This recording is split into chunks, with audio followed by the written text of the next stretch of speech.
Saudaraku sekalian, kadang-kadang orang itu dimusuhi oleh orang lain bukan karena dia jahat, tapi dia dimusuhi itu justru karena dia punya kelebihan. Ada orang-orang yang seperti itu, yang dia itu memusuhi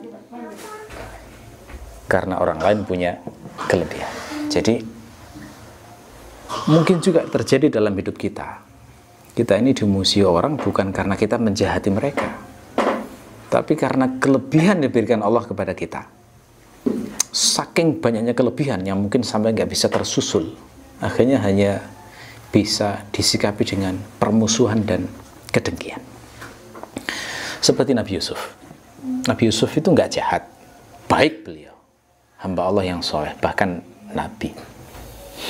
Nggak pernah menyakiti saudaranya, tapi dikasih kelebihan oleh Allah, dan saudaranya tahu, maka saudaranya dengki, lalu kemudian beliau berusaha dibunuh atau dijauhkan dari orang tuanya, sampai akhirnya hidupnya menderita.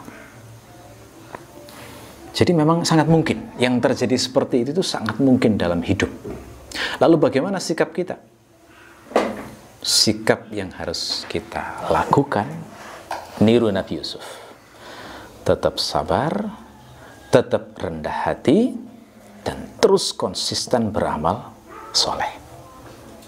Dengan begitu, maka Allah akan semakin menambah kemuliaan kita. Harus selalu diingat ya, setiap kelebihan itu pasti ada harganya. Harganya apa? Ujian yang beratnya sebanding dengan kelebihan itu. Dan kalau konsisten, insya Allah ditambah kemuliaan. Nabi Yusuf karena beliau sabar, maka dimuliakan Allah, bukan hanya dijadikan sebagai nabi, tapi juga dijadikan pejabat, yang sampai saudaranya yang dulu menghinanya, akhirnya oleh Allah dibuat menghibah-hibah, minta tolong Nabi Yusuf, dan Nabi Yusuf memaafkannya, semakin tampak kemuliaannya, lalu akhirnya kemudian jadikan teladan sepanjang zaman. Bisa jadi saya, antum semuanya kalau mengalami situasi semacam itu, situasi yang sangat berat, kalau sabar, rendah hati, konsisten amal soleh, Allah bisa jadi berkehendak menjadikan kita teladan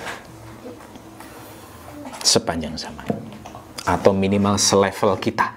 Teladan di kalangan keluarga aja sudah bagus, teladan di kalangan tetangga, teman, atau orang yang mengenal kita. Mudah-mudahan Allah memberikan taufik kepada kita.